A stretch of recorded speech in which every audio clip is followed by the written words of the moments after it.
سبحانك لا علم لنا إلا ما علمتنا إنك أنت العليم الحكيم رب اشرح لي صدري ويسر لي أمري واحلل عقدة من lisani yafqahu qawli amma ba'd. Yang dihormati Tuan Imam, Tuan Bilal, dan kuasa masjid, sidang Jumaat, moga-moga kita dirahmati Allah Subhanahu wa taala. Hari ini berapa Muharram? 3 dalam teks ni pun dia tulis 3, betul Hari ini 3 Muharram. 3 Muharram kita masuk tahun baru. Tahun baru Hijrah 1445 Hijrah. Maka kita pun bersemangat tentang soal hijrah. Bersemangat tentang soal hijrah. Tetapi adakah benar-benar kita menghayati hijrah? Adakah benar-benar kita menghayati hijrah? Atau kita hijrah ni sekadar kosmetik sahaja? Jadi persoalan saya, kita benar-benar menghayati ataupun kita kosmetik saja?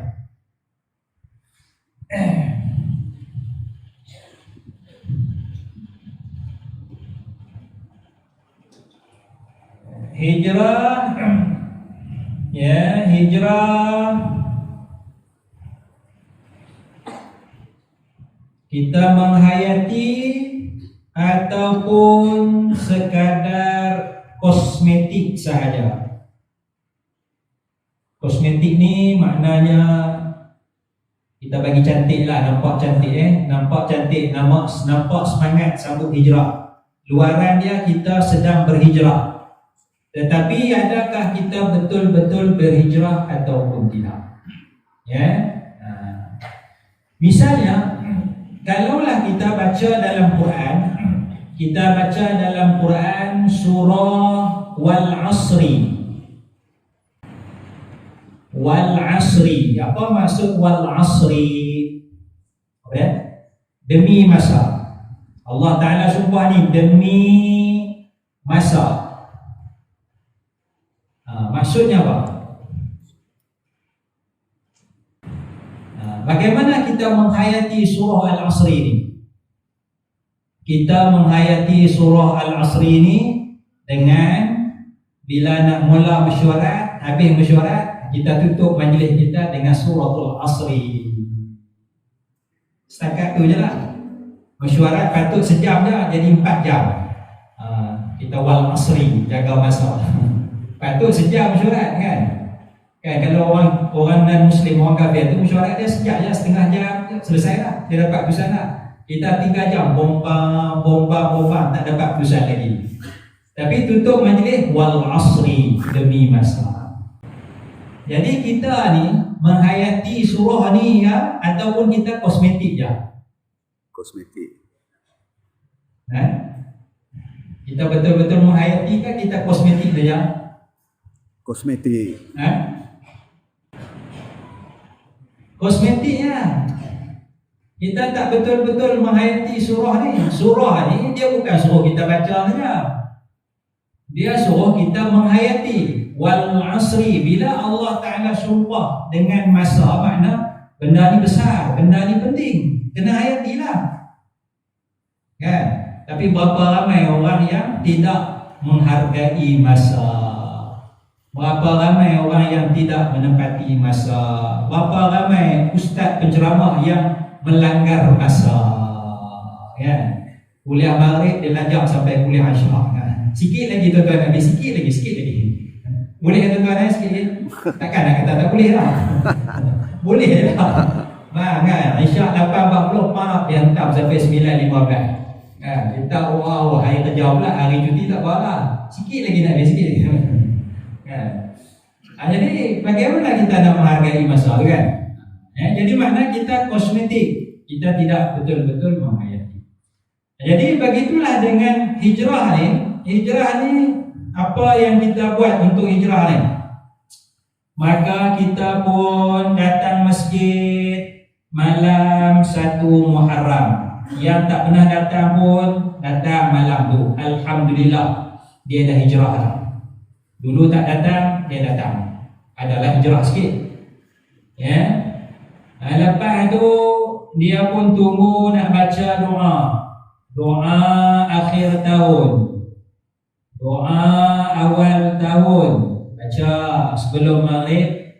Doa akhir tahun, doa awal tahun. Lepas tu tunggu sekejap sembahyang Isyak. Kalau ada jamuan makan, kalau tak ada balik. Lepas tu datang lagi lah. Tak datang lah. Tapi semangat, kita dah sambut ma'al hijrah. Jadi hijrah sungguh ke kosmetik ya? Kosmetik. Tak betul-betul hijrah. Kan? Lepas tu bila tengok sambutan ma'al hijrah apa tu kosmetik tu. Bukan hijrah yang sebenar. Bukan hijrah yang sebenar. Kan? Kalau kita tak ada yang ni pun, tapi kita betul-betul hijrah. Aku ni dulu tak datang masjid. Tahun baru ni aku azam nak datang masjid. Datang. Kalau dulu seminggu sekali datang Jumaat, tahun baru ni alhamdulillah dapatlah 3-4 kali datang dalam seminggu. Adalah hijrah kita tu. Kan? Kalau dulu 2 hari sekali datang masjid, 2 hari sekali datang. Tahun ni sehari sekali mesti datang. Tak kira lah waktu mana, sehari sekali. Adalah hijrah sikit. Ya, kalau tak, yang ni dah. Habis tak dah. Ya. Kalau masjid tu tak baca doa malam tu, marah dia. Siapa tak baca? Siapa tak baca doa akhir tahun awal tahun? Orang tu baca radio, TV tu baca, dalam media sosial tu tulis doa akhir tahun, tak baca masjid ni, marah kat tu imam. Marah kat jatuh puasa. Pasal kita faham hijrah tu dari sudut kosmetik, bukan dari sudut penghayatan yang sebenar. Ya. Jadi sebab itu bila kita tengok benda-benda dalam Islam ni, dalam Quran ke dalam hadis Rasulullah sallallahu alaihi wasallam, dia nak supaya kita sampai tahap kepada beramal, yakni menghayati benda yang ditekankan itu, bukan nak suruh ulang tu. Kenapa? Kerana kalau kita kata doa ni pun tak ada apa pun, biasa aja doa ni. Bukan kata doa ni special power, tak ada apa pun doa ya. Macam doa hari-hari itulah kita baca. Bahkan doa hari-hari itu lebih hebat daripada doa ni. Ya, doa kita baca hari-hari itu Rabbana atina, yang tu lagi power sebab yang tu dari Quran. Tapi kita tak baca doa akhir, Rabbana atina fid dunya, masa akhir tu kita baca doa lain. Kita rasa barangkali segelintir kita rasa doa tu hebat, doa tu power, doa tu pahala dia banyak. Dengan doa tu Allah Ta'ala ampunkan kita. Sedangkan kita hari-hari tu minta ampun tak? Allahumma gfir lana tu. Duk hari-hari. Pas sembahyang subuh tadi, Allahumma gfir lana. Kan? Pas sembahyang maghrib malam tadi, insya Allahumma gfir lana zunubana. Minta dah. Cuma doa akhir tu, ya Allah, tahun ni dah nak habis dah. Kalau aku buat dosa apa tahun ni, engkau ampunkanlah. Dosa tahun 1444 Hijrah tu. Tahun sudah punya. Minta ampun kepada Allah Subhanahu Wa Taala. Kalau orang tu tak pernah hari-hari tak pernah minta, baru sekali tu minta.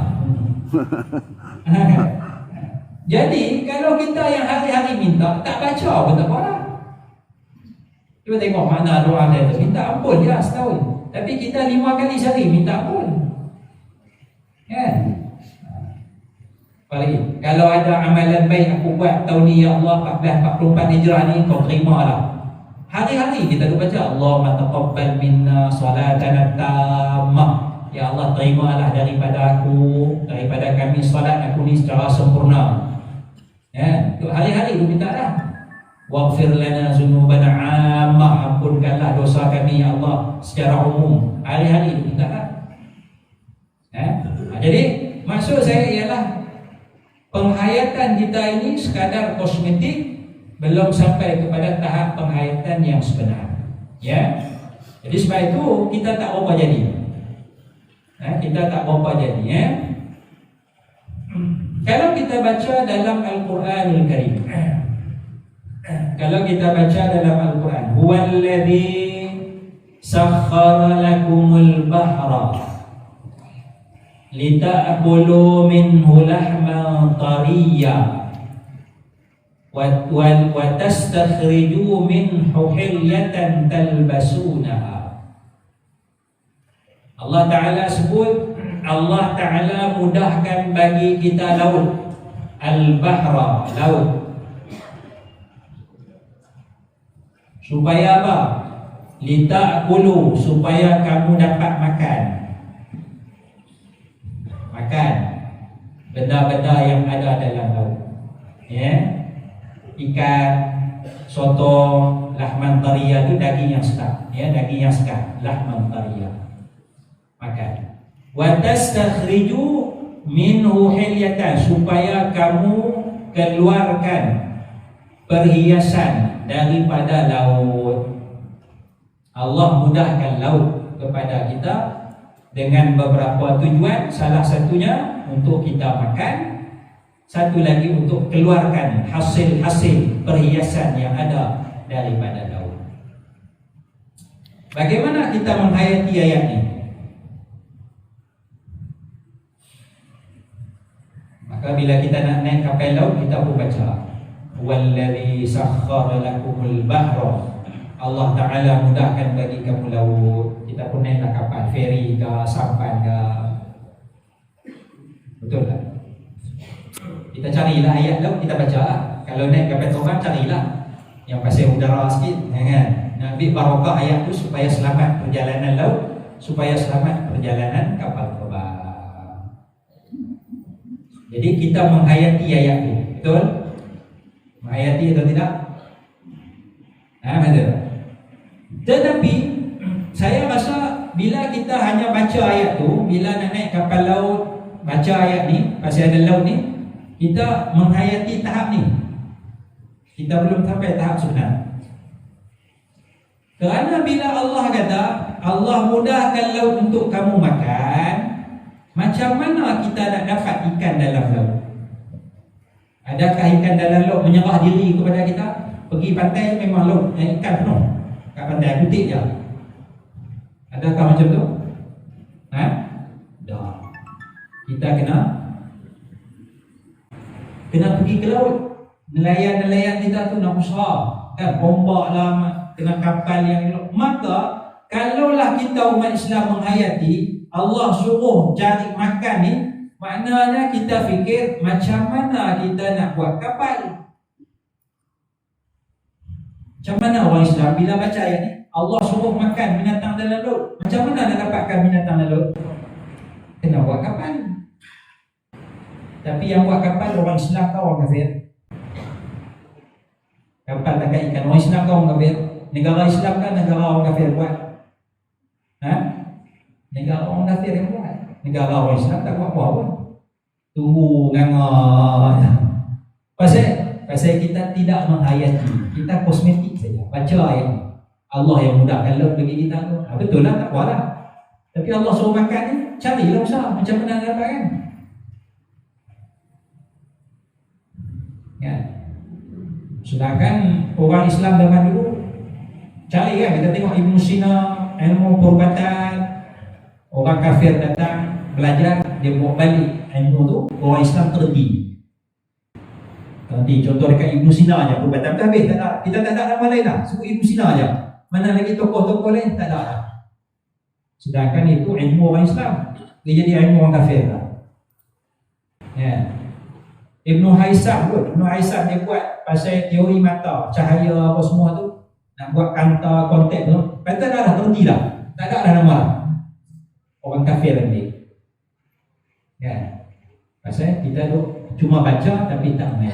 Jadi bila Allah kata suruh keluarkan perhiasan, macam mana nak keluarkan mutiara dari dalam laut? Barangkali petrol, gas dalam laut ni masuk dalam ayat ni. Macam mana nak usahakan? Tastakhriju, kamu kena cari keluarkan ayat tu. Kena keluarkan. Tapi kita tak usaha. Kita cuma membaca saja. Ya. Jadi ini kemunduran lah salah satu sebab kemunduran kita tidak menghayati. Jadi balik kepada soal hijrah macam tu lah. Kan? Kita buat program hijrah, sambutan mahal hijrah dan sebagainya, tapi tidak ke mana. Sedangkan hijrah itu satu perkara yang besar. Karena Allah Ta'ala sebut innal ladina amanu wa hajaru wa jahadu. 3 sekali itu Allah hukum, sesungguhnya orang yang beriman. Ya, innal ladina amanu, sebut orang beriman. Kemudian wal ladina hajaru, orang yang berhijrah. Adakah orang hijrah yang baca yang ni ya? Dah. Hijrah betul-betul lah. Kalau tempat kena hijrah, hijrahlah. Kalau takkan ada nak hijrah tempat ke? Mana haji tu tak ada, dia pindah tempat lain lah. Sewa orang lain pula. Kita hijrahlah sikap kita dari pemalas kepada rajin, daripada tak datang masjid, datang surau, daripada tak bermasyarakat, hidup bermasyarakat, hijrah. Ya. Daripada hisap rokok, kurangkan hisap rokok. So orang tidak boleh.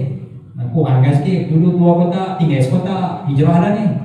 Dulu 2 kotak, tahun sekotak, tahun depan insyaAllah setengah kotak. Hijrah tu, hijrah. Kan? Pasal benda tak apa elok, kurangkan sikit. Kalau boleh tinggal terus lagi bagus. Ya? Tapi hijrah ni pula kenapa? Wajah, kena ada jihad, kena ada mujahadah, kesungguhan. Barulah kita betul-betul menghayati. Ya. Jadi jangan kosmetik saja hijrah kita kena betul-betul. Ya. Yang tak baca doa pun tak apa, tak baca doa akhirah awal tak apa, tak ada masalah. Yang baca pun tak apa, tapi bukan itu sebenarnya hijrah. Hijrah lebih besar daripada doa. Moga-moga Allah memberi hidayah dan taufik kepada kita. Wallahu a'lam. Wassalamualaikum warahmatullahi wabarakatuh.